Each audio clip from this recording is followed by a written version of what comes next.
Call to order the Kearney R-1 Board of Education meeting. Please stand for the Pledge of Allegiance. I pledge allegiance to the flag of the United States of America and to the republic for which it stands, one nation, under God, indivisible, with liberty and justice for all. Amen.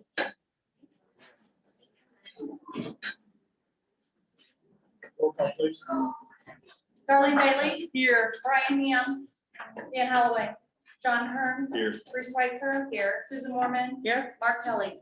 Here. Quorum being present, entertain a motion to adopt the agenda. Move that the agenda be approved as presented. Second. All those in favor? Motion carries unanimously. Next, we have public comments. We have 5 speakers tonight. So those in the here watching, public comment is just that. It's an opportunity for the public to speak and address the Board of Education. The Board of Education will not respond. Doesn't mean we're not interested in not hearing what you say. This is just not the forum for a debate and interaction between the two. We will take into consideration everything we hear tonight. We have put up on it that each speaker has 3 minutes to speak. We have posted it so there won't be any doubts about the timing, and so you can see the timing coming. As it gets to 3 minutes, if you're not finished, I'll ask you to sum up, take a few moments to do that, and we'll go from there. And so we have an order. I think that all the speakers have seen the order on that, but first I would like to hear from Chris Ruby.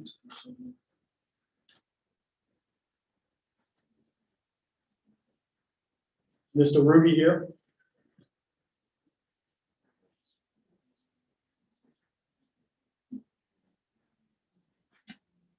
Doesn't appear that Mr. Ruby is here. Next, we have Kristen Farrell. Can I take his 3 minutes? I just wanted to offer in case you had space to fill. I don't want it to be boring. Go read the instructions. I've read them a few times now. Learned so much. Ready? On your mark. That's it.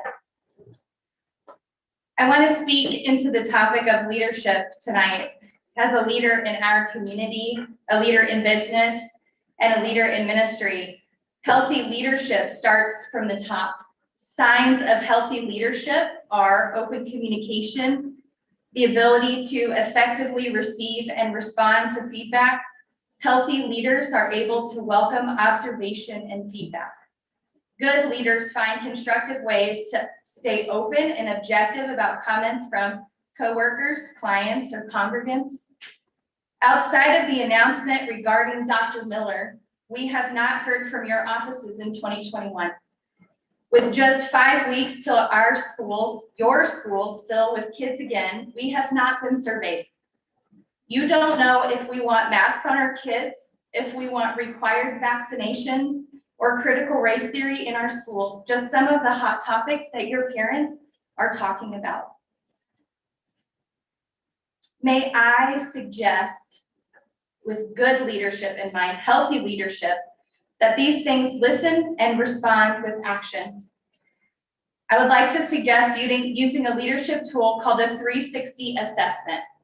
Well known in the business world, this is an anonymous way of evaluating your entity in the most honest and insightful way. It shows you your strengths and your weaknesses through the eyes of your superiors, employees, and clients. Kearney families being both your boss and your client. The health and success of this school district starts with you. We need some change here. In just the last few years, we have had multiple leaders in this district with integrity issues. We've had multiple issues with racism, all of which were covered heavily in the news. We've also lost some very good teachers and administrators to other school districts. And all of this affects the health of the district. Kearney needs stronger leaders. We need leaders with integrity and boldness.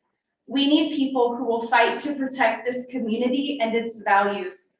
Without that instilled in our education system, we will just be like some big city district, and that's not why we live in Kearney.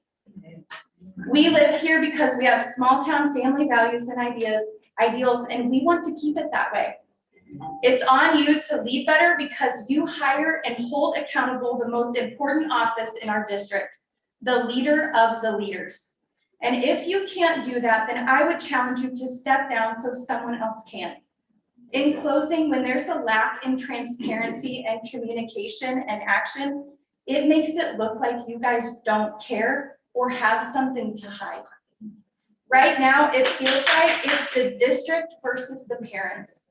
And that's never the way it should be. We are all here to contribute to the education and the betterment of the future generations. And I believe that with some change and transparency and accountability from the top, that we can accomplish that together. And I look forward to speaking with you more about this in next month's meeting, as I will add this topic to the agenda with 5 days ahead of time, which is apparently the rule. But I hope that we can look at how to assess the health of our school district together, and that we can unify the people sitting over here with the people sitting over here, because we are here together Ms. for Carroll. these babies.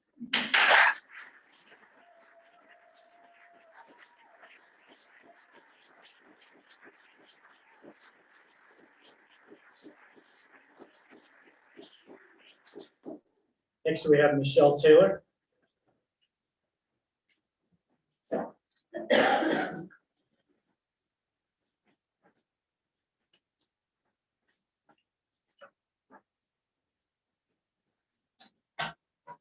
Hello, thank you for allowing me to speak today, but I noticed we said the pledge of allegiance, but we didn't say a prayer. So I would like to say a prayer really quick. I pray that the people in this building will listen with an open and clear mind. I pray that our community will come together as a unit and stand up for our freedoms, our continued freedom of choice. Thank you. So this country is built on the choice, lots of choices. That's why immigrants come over here, because we have freedom of speech, freedom of religion, freedom of decisions for our family. So today I'm here and I'm representing a lot of parents, a lot of taxpayers, a lot of guardians and grandparents. We are petitioning you to allow the parents to make the choice to mask their children or vaccinate their children.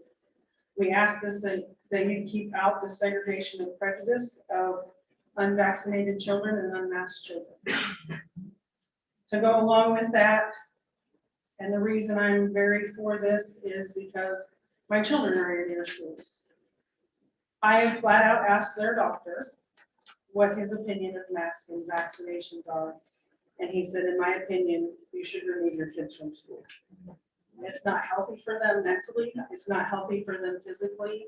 And we have no idea what the future holds for any of this, because it's been created so quickly. So all over the world, we have other choices. We can drink, we can drive, we can have sex, we can get married, we can ride a boat, we can fly. We have all these choices. And with each one of those choices, it comes a consequence. It may be a good consequence, maybe a reward, or a bad consequence. Drinking and driving, for example, or drinking and voting. Another option, another choice is we have a choice that we can go and, if we don't like someone's decision, to beat them or murder them. It happens all over the world. That's a choice that person took. So I don't really understand why we don't have a choice to mask or not mask, or vaccinate or not vaccinate. It should be our right as a parent. We raise these children from the beginning. We know all their doctor's appointments, all their bumps, all their bruises. We know what's best for our children. And I think if we as a community stand up, there are other communities standing up for the same thing, that we can become a monarch for other communities to say, we don't have to do this. We can allow our children to breathe and allow our children to grow. And we're constantly telling them, do your best, sky's the limit. But if we keep doing all this stuff, we're teaching them that they have no choice. Yep. Thank you.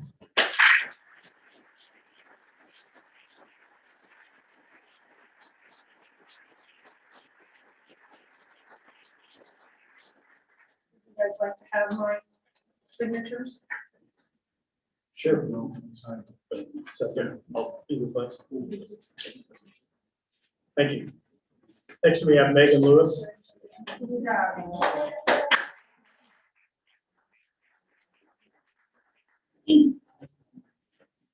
Hello, my name is Megan Lewis, and I am the mother of 3 kids in the Kearney district. I am coming to you to share my thoughts and concerns on the 21-22 return to school plan. I found myself in the same place that I was this time last year, with about a month to go before school starts and no idea if my kids will remain in the public schools or if I need to find an alternate schooling for them. This is not enough time to prepare and make the best decision for my kids. I understand that Kearney School Board only follows the direction of the Clay County Public Health Board and that we are still awaiting guidance from them. My worry is you will make an announcement that masks may be optional for kids under 12 or kids over 12 that are vaccinated, and then change that either once Clay County Public Health announces their guidance or later this year when the flu season hits. And in that, you will leave many families that didn't want their kids to be masked another year for mental and physical health reasons with no choice but to keep their kids in school. Or there might be some families, probably myself, that choose to pull their kids out of school mid-year. And for some kids, that can be just as stressful. Hopefully you get my point, that all we want is the choice to make the decision that is best for our children. If covering our kids' face for another year is not a choice, then you leave us with the decision on leaving the district as the only other option. To my knowledge, this would be a little under $30,000 loss to Kearney School District for my family alone, if we choose not to keep our 3 kids in the district. I cannot imagine the impact this will have if 10, 20, 30, 50 families decide to do the same thing. To the members of Kearney School Board, I truly believe that you have the best intentions for our kids. So please leave this as a choice for our kids to be masked or not. Thank you for your time.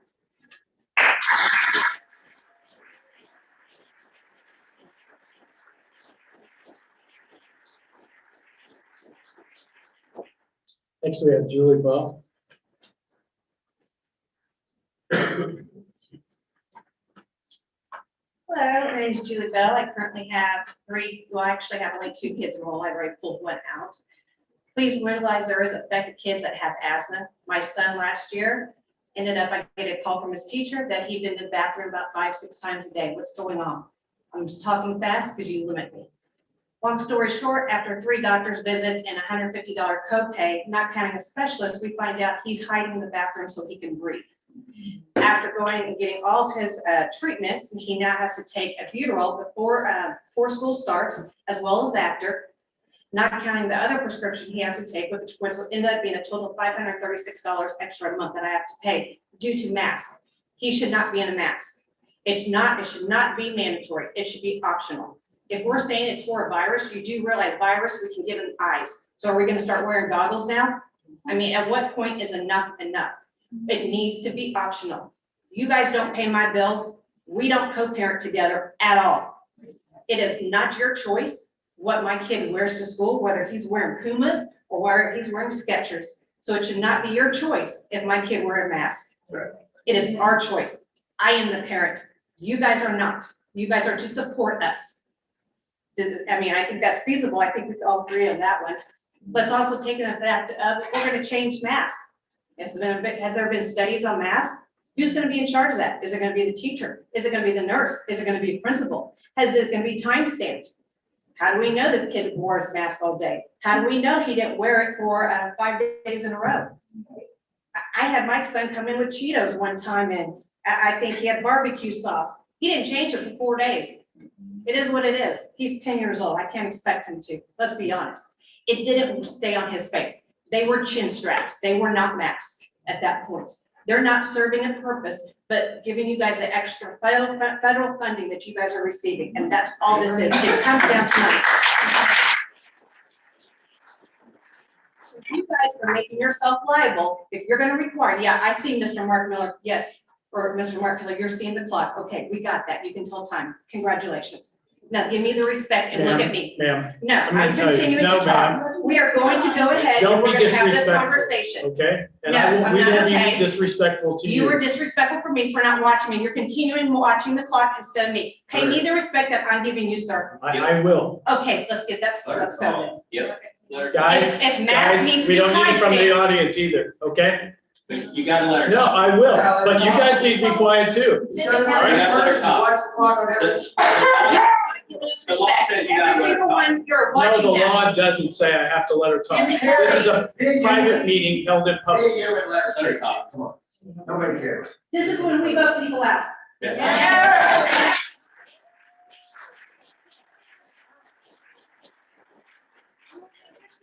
Liable. If you are going to require masks, they will have to be changed certain times. Do you have an operational procedure when that's going to be taking place?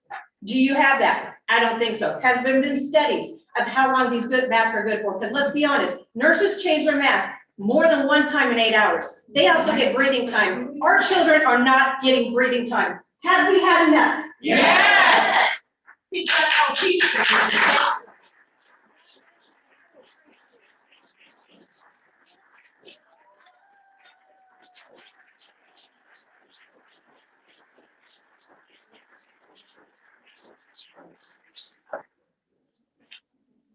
Next, we have consent agenda. Move that the consent agenda be approved as presented. Second? All those in favor? Motion carries unanimously. Yes.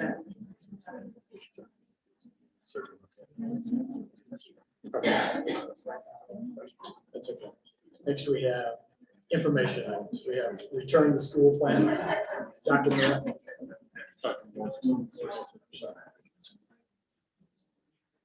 Guys, seriously, be respectful of the meeting. Same to you. Dude, we're emotional. This is an emotional This is situation. not I our understand, kids. but It we're isn't having a emotional. meeting It's here, about our and you children. guys are We have continuing not to had the talk. best interest of our children, just like you Ma'am. denied what happened to the Ma'am. head superintendent, and you kept it quiet. I can have But Dr. hey, let's give him $188,000 to leave. Our money, yeah, our taxpayers' money. Oh, wait, you resigned, my bad.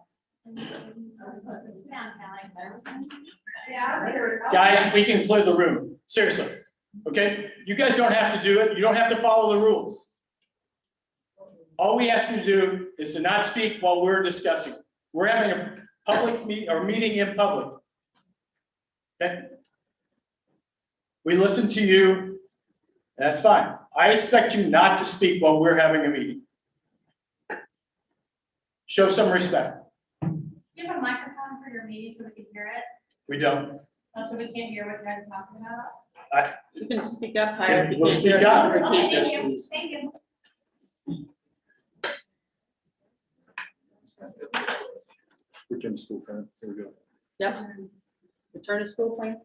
Or- Jeff, you giving an update on the school, return to school? Okay, so currently a return to school plan, we're looking at, we're excited to have kids. We'll be coming back full in-person learning on August 24th. This time, we don't have a KSD Connect option. Breakfast and lunches, per USDA waiver, will be free for the year. Please realize that all the card items, if students so choose, that will be for a cost. Currently, our Clay County Health guidance is masking is optional. So that's where we're gonna start with for students and staff. Realizing that there is still not a requirement, but a recommendation if unvaccinated adults, if they're in our schools, to wear a mask. The only thing that we have in requirement per federal order, because school buses are public transportation, adults and students will mask up. We do know there's some exceptions, whether they be 504, IEP related, things that if doctors give that to us, so we'll try to work with parents on that. Excited to have activities and clubs with a return back to full capacity. And that will be exciting to see some of our first Friday night football games, things with our musicals, those things good to see. Mitigation measures. One change is that after this last school year, looking that we're trying to if we can accomplish it. We still want to operate school in person, but still try to keep kids safe. So if we can distance 3 feet, that's what we're going to try to work with. We ask students and staff prior to coming that they self-screen themselves. If they feel sick, then stay home, visit with your, see your healthcare provider. We're going to practice good hand washing, respiratory etiquette. We'll still have to contact trace, cleaning and disinfecting of our district facilities. Realizing with contact tracing, this is something that we, with our building nurses and our building administrators, that if we do have a positive case, that person will isolate for 10 days, making sure that they're symptom-free prior to coming back. If we have a close contact, if they've had COVID in the last 3 months, or if they're vaccinated and they don't have symptoms, they can come to school. If they are, if those do not fit, then it's a 10-day quarantine. A change here is they can go to a 7-day quarantine if they get a negative PCR test after day 5. So right now, with going back to school, we'll still kind of have a limit on visitors, but we want the essential visitors. So if parents and teachers need to meet, most definitely, we want to have them back in. Student check-in, check-out. We want our A+ mentors that come from the high school to help our kids. We want them to be a part of that, student internships. So we'll continue to monitor what's going on. We'll continue to work with Clay County. We'll continue to work with the Department of Health and Senior Services, as well as DESE going into this school year. So we've had a very successful summer school. We had 4 weeks of summer school. We had, just getting ready to finish up 2 weeks of Readers Roundup for young kids.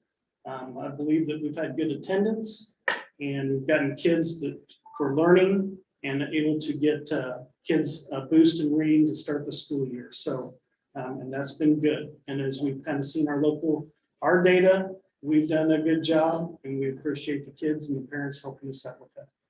I have a question. You mentioned the school lunch.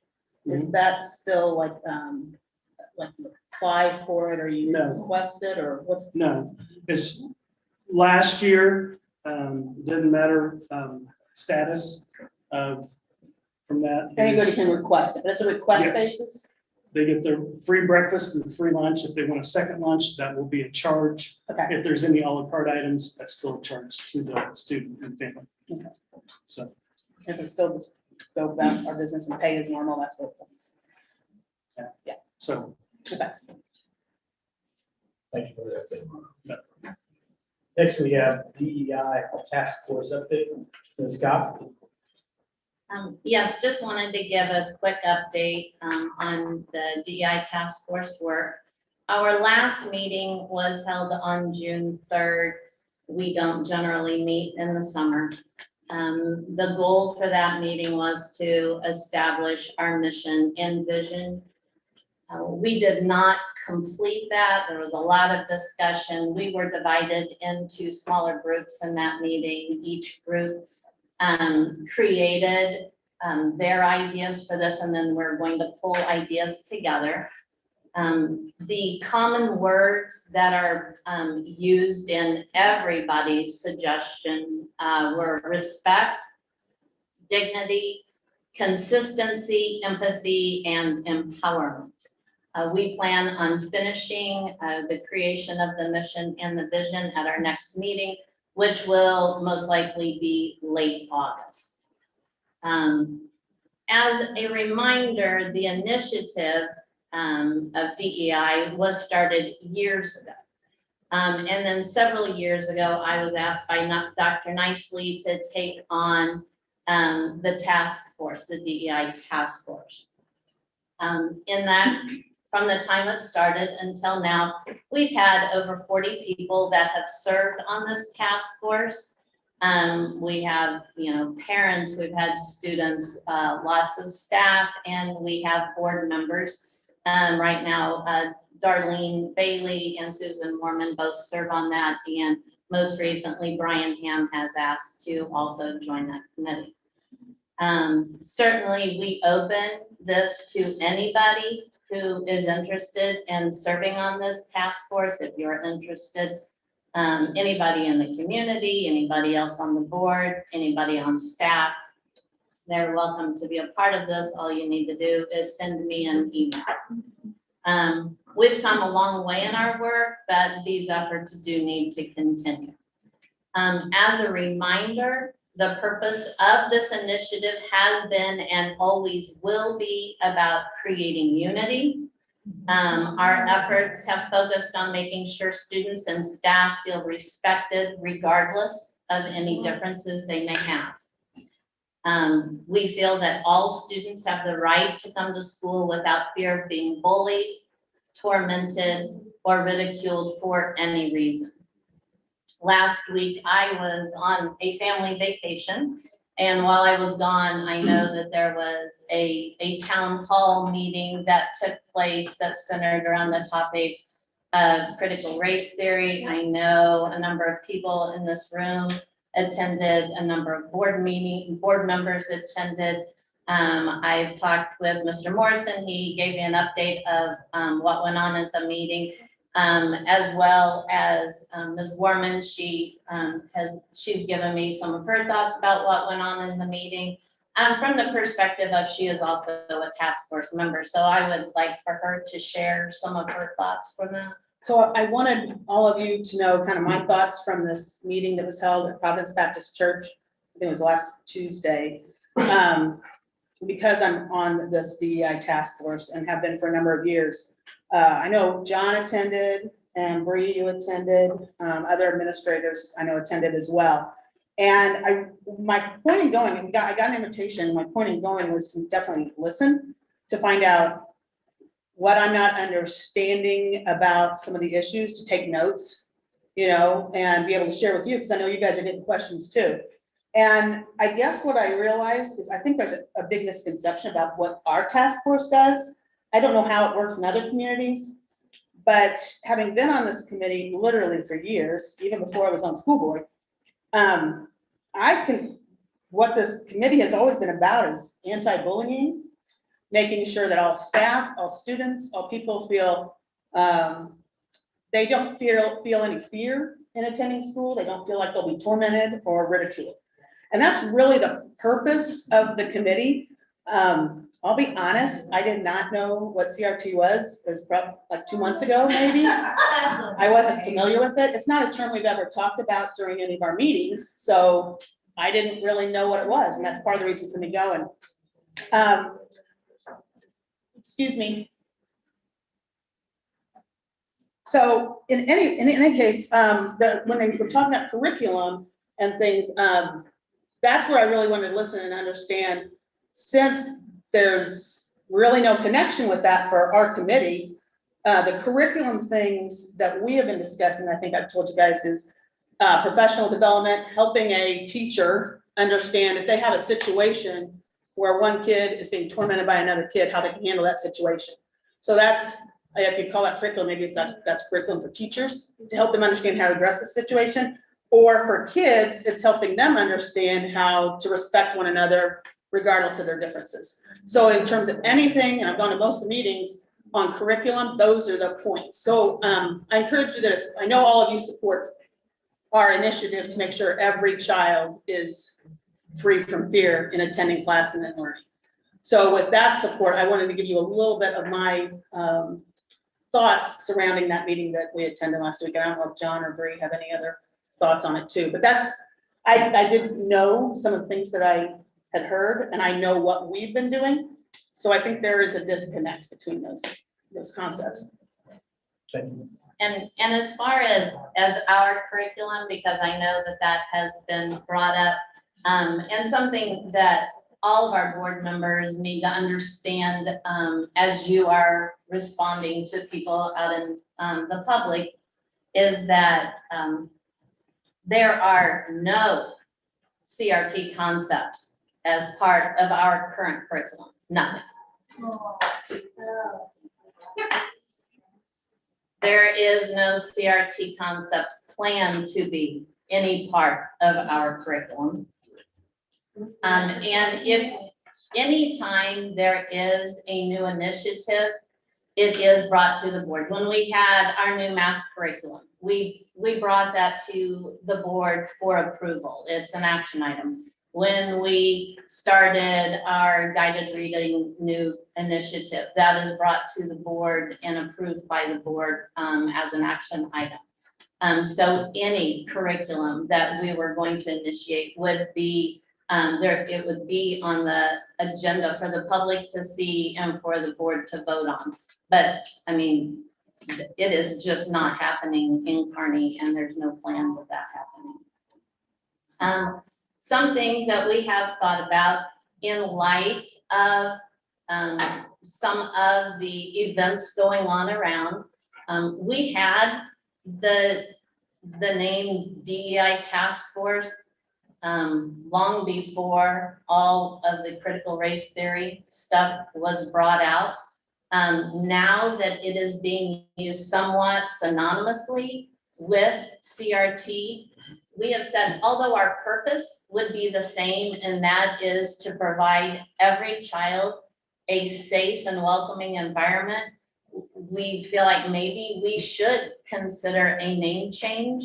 So if anybody has any suggestions for something like that, we would welcome that. We will be publishing the meeting date for the next meeting on the district website.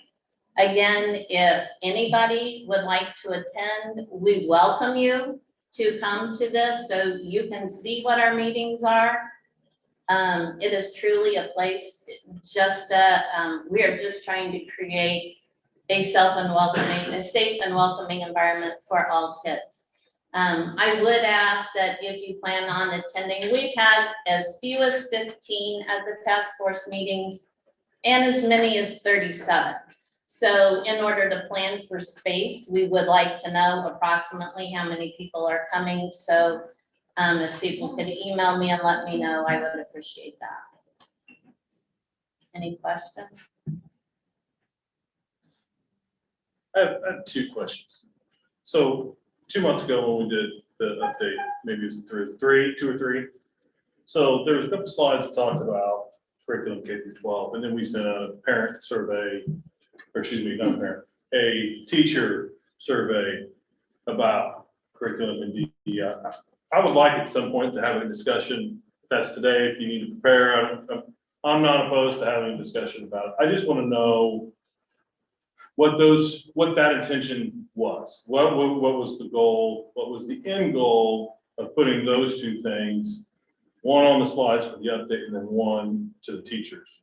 Because I think that can be a disconnect with that, and I think that's the hot button that I'm putting maybe you on the spot, and I don't want to do that. What I'd like to do is let you have time to think about it, but I just think that that's something that would help everybody understand what we're trying to do at the district. Okay, well, which one do you want me to answer? You can answer however you want to answer. Yes, ma'am. Okay, ask the question, John, just ask me a question. So the I question, promise you, I am transparent on an open book. I will tell you what you want to hear. what's the goal? What was the goal of sending out that survey to teachers on DEI? I mean, and I can get the questions, but what was the purpose of asking them how to put DEI in curriculum? Okay, What was the and purpose? it's not like a written curriculum. What the intention was, often what happens in a classroom is a topic will come up that is uncomfortable in the classroom for whatever reason, because our children in the classroom, there are differences. And sometimes some things that are brought up might embarrass a child. A teacher never wants a child to be embarrassed.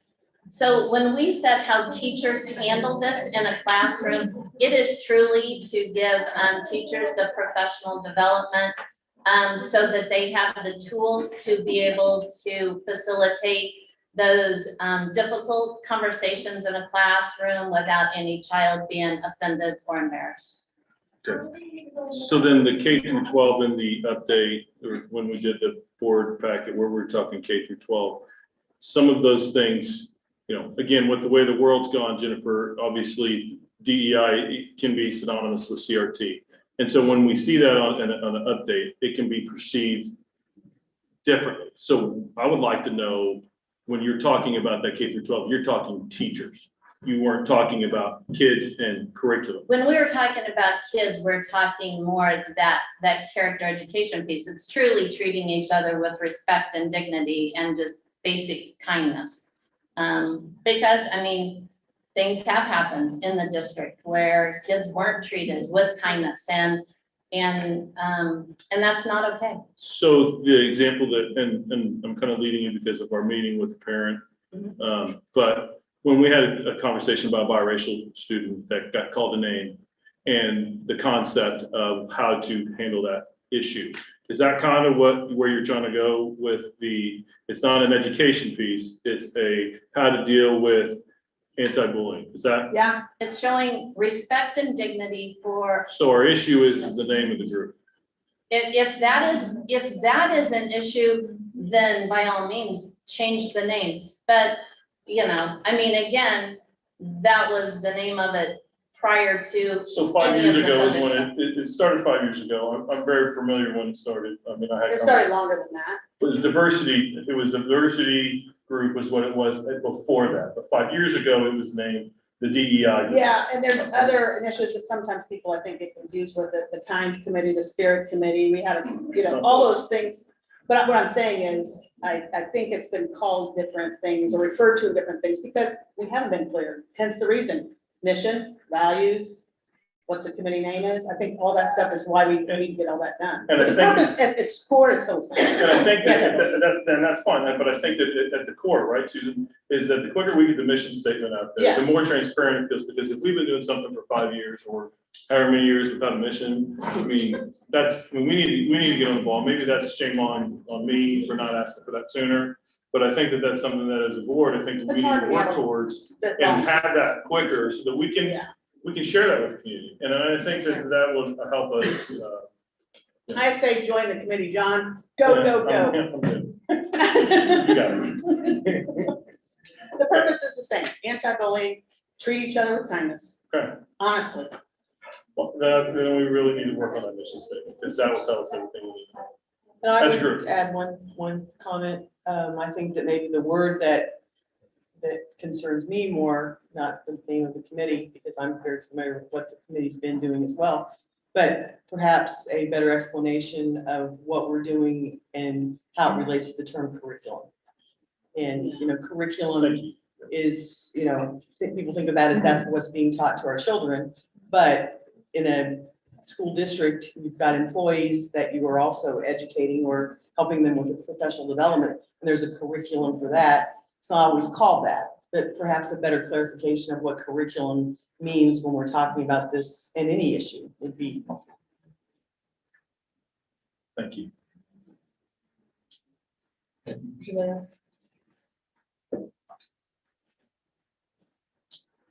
Next, we have action items. This evening, it is to set tax rate hearing at our next board meeting. Is that long one that I have to read?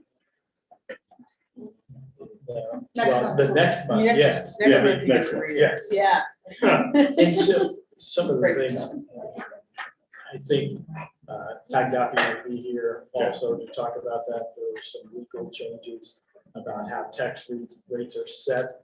Right. That will also be part of the discussion, along with it. Hopefully we can get some updates. I can tell you, I read the case, kind of makes my head spin. I've read cases when we talk about taxes and what changes can be made. It's not the easiest to follow. You need to have an accountant, a legislator, an attorney, well knowledgeable about the topic. But it's some of the issues, and having talked to Ginger, the concern is in case and how we alter our tax rate to reflect keeping our taxes even.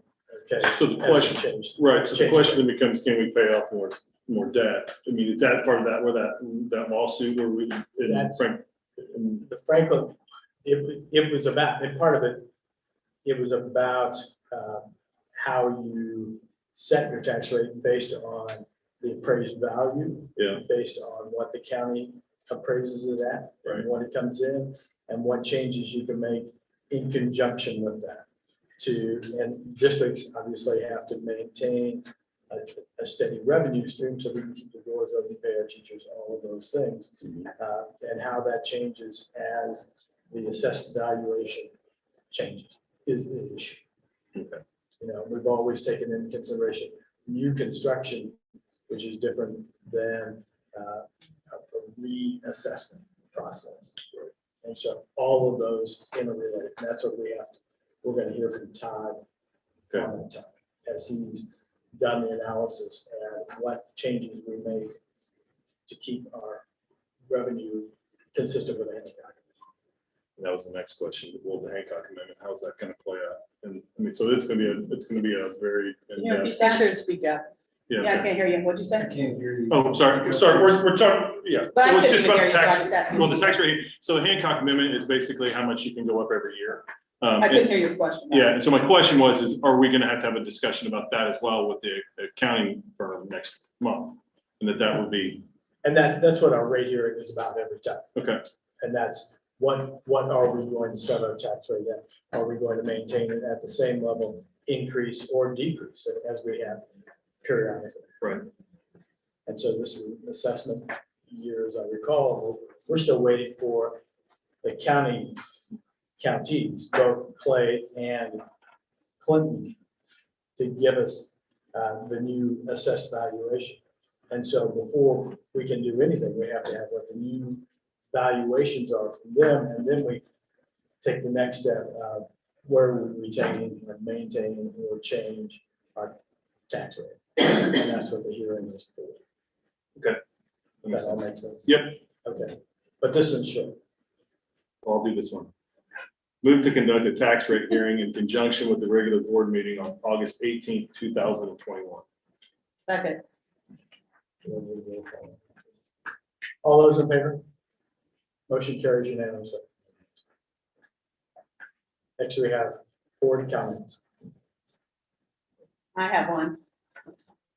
And it's a request, really, with all the people in the room and all the people speaking all at once in the room, coupled with my current age, it is hot in here, so I'm requesting next time to please, They don't let us control that. somebody.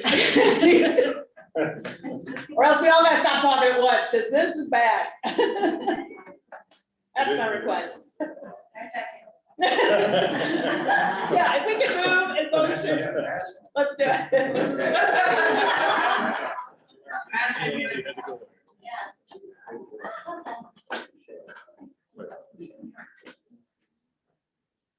I do appreciate, whether you guys believe it or not, we appreciate you coming here and hearing your thoughts.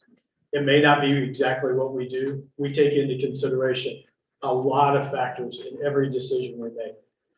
You guys say we're not being transparent. We are. I mean, personnel matters, just as if they were yours, they have to be behind doors. People have a right to privacy. And so you're not going to hear everything. We have to do things that are not in public.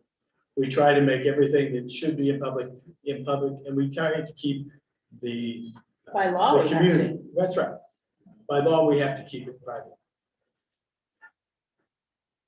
We try to inform our constituency, our community as we go along. Whether you agree with that, whether you agree with our decisions, that's your right to make that decision. I would hope as you come here, though, we'll be respectful to you. I would ask you to be respectful to us, to watch, listen, and allow us to communicate so we can hear. It's difficult up here. This is not a room that's made for acoustics to enable us to do that. I'm not asking you to not talk because I don't want to hear what you have to say. It is so we can have a board meeting and so we can communicate with you and with each other. And so, again, I do appreciate you being here. I know the board appreciates you being here. It's good to see that people are interested in what we're doing.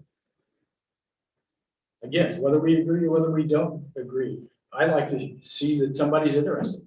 I mean, heck, guys, we have meetings in July where there might be 2 people out there. Again, believe it or not, it's good to see people in our audience. So Thank you all for coming.